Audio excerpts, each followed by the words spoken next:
Sempre vai ser difícil resenhar clássicos. Por quê? Porque eu acho que tudo que a gente pensar já foi dito e são livros que estão muitas vezes no imaginário popular, mas não estão na vida do leitor, né? E porque não tiveram oportunidade mesmo de ler. E dentro da perspectiva da oportunidade de ler, a gente sempre fica pensando o que é que a gente pode trazer para alguém que já conhece a obra. Eu sou a Mônica, você está no meu canal literário Mônica, leitora erudita. Desde já fica a dica para vocês se inscreverem, curtirem, comentarem. Caso queiram me ajudar no engajamento, compartilhar esse vídeo. Eu vou deixar na descrição o meu Instagram para vocês me seguirem, o meu usuário do Scooby para vocês também me seguirem nessa rede social literária. E fica a dica, né, para quem for comprar qualquer coisa pela Amazon, usar o link de algum canal associado. Porque assim você poderá ajudar algum produtor de conteúdo digital. Vou deixar também minha lista de desejados da Amazon, caso você queira me enviar um mimo. Fica também a outra dica para vocês conhecerem o meu canal principal, o próximo livro é melhor, que no momento eu não estou com acesso a ele, mas lá foi quando eu dei início a esse projeto, Lendo Clássico com CLC, Clube de Literatura Clássica. Fica aí a dica para vocês conhecerem esse clube maravilhoso que traz clássicos. E esse é o segundo livro do projeto. O primeiro foi A Pequena Fadette, que tem resenha lá no canal. E brevemente eu farei a resenha do outro livro, que é Jerusalém Libertada. Tá bom? Hamlet eu conhecia de ouvir falar, tinha uma ideia vaga do que era, mas a impressão ao ler é totalmente diferente. E gosto muito dessa possibilidade, por poder ler Hamlet da melhor forma que é em peça, porque às vezes uma obra dessa maravilhosa é adaptada em prosa, romance, eu acho que não fica tão boa como o teatro, né? Que a gente tem, usa muita imaginação e tem essa diferença de vozes e falas. Aqui a gente vai ter a história que se situa na Dinamarca. Hamlet ele vive uma tragédia familiar enorme, porque seu pai ele morre, o pai é o rei, e só que sobre essa morte paira muitas dúvidas e também certezas. Dúvidas no sentido de quem de fato cometeu, e certezas no sentido de Hamlet passar a entender de fato quem se foi a vida do seu pai, né? E ele se depara num certo momento tendo a visita de os espectros, e esses espectros eles o alertam sobre quem foi que fez esse crime contra o seu pai, no caso seu tio Cláudio. E só que os espectros eles têm aquela dupla função, tanto alertar Hamlet sobre a tragédia da morte do seu pai, para que ele possa vingar a sua partida, mas também faz uma ressalva para que ele não se oponha ou venha vingar-se na sua mãe, Gertrude. E por que Cláudio decidiu matar o rei, pai de Hamlet? Porque eles e Gertrude eles tinham um relacionamento incestuoso. E com a morte do pai de Hamlet, o rei, Cláudio passa a desposar oficialmente a Gertrude. E a estratégia que Hamlet utiliza para desvendar de fato e poder incriminar o Cláudio, esclarecer e trazer à luz a todos sobre a morte do seu pai, é a loucura. Se fazer de louco, porque Hamlet é acusado dessa morte. E aí a gente vai ver vários personagens que fazem parte dessa trama. E uma bem peculiar é a Ofélia, que é alguém que se apaixona por Hamlet, mas que a gente vê a vida dela definhando por esse amor não correspondido. Hamlet ele se preocupa muito com esse desejo de elucidar a morte do seu pai, discriminar o seu, incriminar o seu tio e fazer ele ser punido, né? E trazer também a sua vida uma clareza, uma lucidez, no sentido dele como sucessor do pai, reinar. E aí ele tem uma estratégia de fazer uma peça teatral que se chama Ratoeira. E dentro dessa peça vai sendo elucidado essa morte, porque a Ratoeira é uma peça que mostra alguém que trai outra. E ele vê, no desenrolar desse espetáculo, as reações do seu tio Cláudio, que fica muito desconfortável quando vê aquilo, porque vê a verdade revelada dos fatos. Num dado momento, Hamlet mata Polônio, que é um bajulador, uma espécie de criado do seu tio, mas ele pensa que matou Cláudio, mas na verdade matou Polônio. E aí há um duelo, né? E por causa disso, Hamlet, por ter matado Polônio, ele é levado para um lugar distante, para uma ilha, para que lá ele, meio que de certa maneira, ele cumpra a sua pena, né? E é nessa volta que ele mostra essa peça para desvendar os crimes. Depois de passar da morte de Polônio, existe um duelo, e esse duelo vai ser entre Laertes e o Hamlet, e eles são atingidos, mas Hamlet mata Laerte.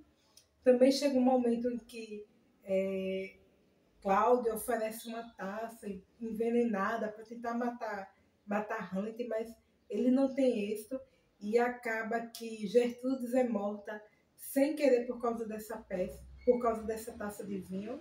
O próprio tio, ele vai sofrer um duelo com Hamlet e ele vai ser atingido e também vai beber um pouco desse veneno e com isso Hamlet tanto fere como mata o seu tio. E a gente vê uma cena muito espantosa porque Hamlet, para mim, é aquela tragédia sem limite. Se fosse um livro de Stephen King, eu chamaria de Escuridão Total Sem Estrelas, porque a gente não vê final feliz em nenhum dos protagonistas.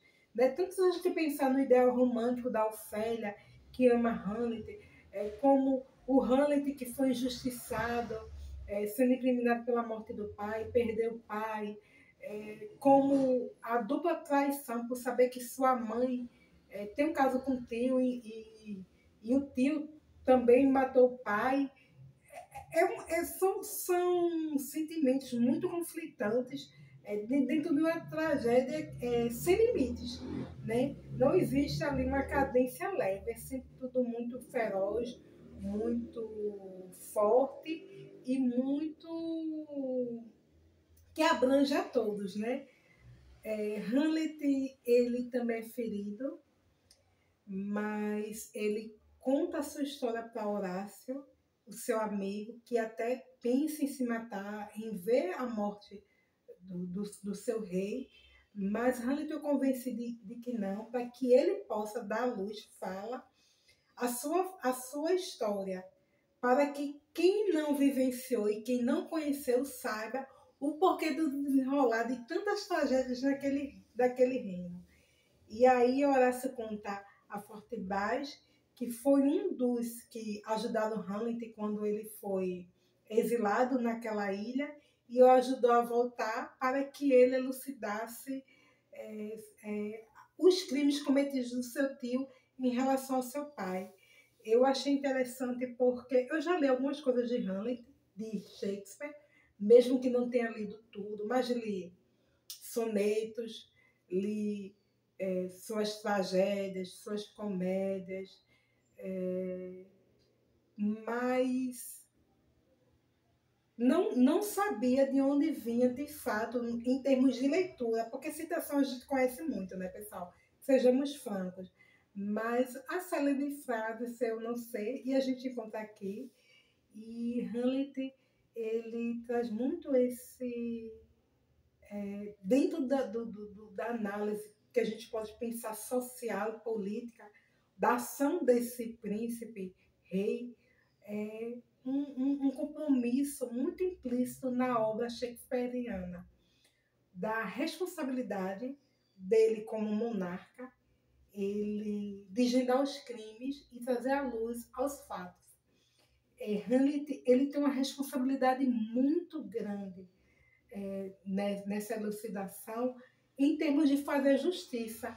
Então, é muito exigido de Hamlet, muito na figura do monarca, na figura do rei, na figura daquela pessoa que tem o papel principal de trazer equilíbrio a um local, a um reinado, o sentido de fazer justiça. Hamlet, ele não tem esse direito de se eximir, de se ocultar e fingir que não sabe que seu pai foi morto pelo tio e que sua mãe tinha um relacionamento extraconjugal com o tio incestuoso, né? Também sobre Hamlet, aparentemente para também esse compromisso não só de trazer luz à verdade dos fatos criminosos, mas de ter o respeito para com a figura materna-paterna, né? O poder pátrio e materno, no sentido de, apesar de sua mãe ser uma mulher infiel, apesar dela não ter honrado o esposo, apesar de que Gertrudes não tinha consciência de que Cláudio matou o esposo, mas tinha esse relacionamento, né? Mas sob Hamlet também para essa obrigação de, dentro daquela égide, que a gente vai lá pensar nos primórdios bíblicos, o sentido dos mandamentos, de honrar pai e mãe. Tanto é assim que eu espero que diz a ele, não se opõe a Gertrudes, deixa, né? Então, Hamlet, ele tem muito esse questionamento, que é um questionamento que a gente pode fazer para os nossos dias atuais. A responsabilidade de agir, de fazer, de não ter o direito de se eximir, mas também de respeitar aqueles que sobre nós paira uma certa autoridade, no caso, a autoridade familiar. Então, fica essa dica. Eu tinha separado um trecho do livro para ler para vocês. Inclusive, eu gravei trechinho de livro. Então, eu acredito que quando essa resenha sair, vai aparecer. Mas deixa eu só ler para não ficar em branco. Que é no ato 3, cena 4, que diz assim, aposento da rainha, entre a rainha e Polônio. Ele aí vem, repreende-o asperamente, mostrar que se excedeu nas brincadeiras, e como se interpôs vossa grandeza, entre ele a grande cólera, nada mais, somente vos reitero, sede ríspida. Hamlet dentro, mãe, a rainha, podeis ficar tranquilo, tirai-vos, está ele chegando. Polônio se esconde atrás do repostério. Entra Hamlet. Hamlet, então, mãe, que há de novo? A rainha. Grande é a ofensa teu pai fizesse, Hamlet. Grande é a ofensa meu pai. Fizeste, mãe, devagar. Respondeste com língua ociosa. Vamos, que me falaste com língua ociosa. Que isso, Hamlet? Que há de novo agora? Esqueceste quem sou? Não, pela coisa. Aqui é intercalada entre as vozes de Hamlet e da rainha. Não me esqueci. Sei bem que sou a rainha, casada com o irmão de vosso esposo, e prover o contrário, minha mãe. Vou chamar quem convosco falar possa. Vamos, sentai-vos, não saireis enquanto não vos apresentar eu um espelho, que o recôndito da alma vos reflita. Que pretendeis fazer? Não vais matar-me? Socorro, socorro! Que há? Socorro, socorro! Hamlet desembanha a espada. Que é isso, um rato? Dando uma estocada no repostério. E aí, aposto que eu matei. E aí ele pensa que matou o Cláudio, seu tio, mas na verdade ele matou o Serviçal, Polônio, amigo de Cláudio. É muito imperioso, né? Todos esses diálogos e toda essa carga dramática que tem a obra. Não que eu acho que as outras obras do Shakespeare sejam leves, mas essa, com certeza, livrão, 5 estrelas, tem um porquê de um clássico, além de uma história trágica belíssima, fomenta muita reflexão sobre a vida, sobre as relações, sobre o fazer ou não fazer, a responsabilidade e a obrigação de fazer, de não se eximar, e também essa questão da família, né? Do respeito aos pais, da autoridade. E é isso. Então, queria compartilhar com vocês. Quem quiser comentar, fica à vontade. Até a próxima, pessoal.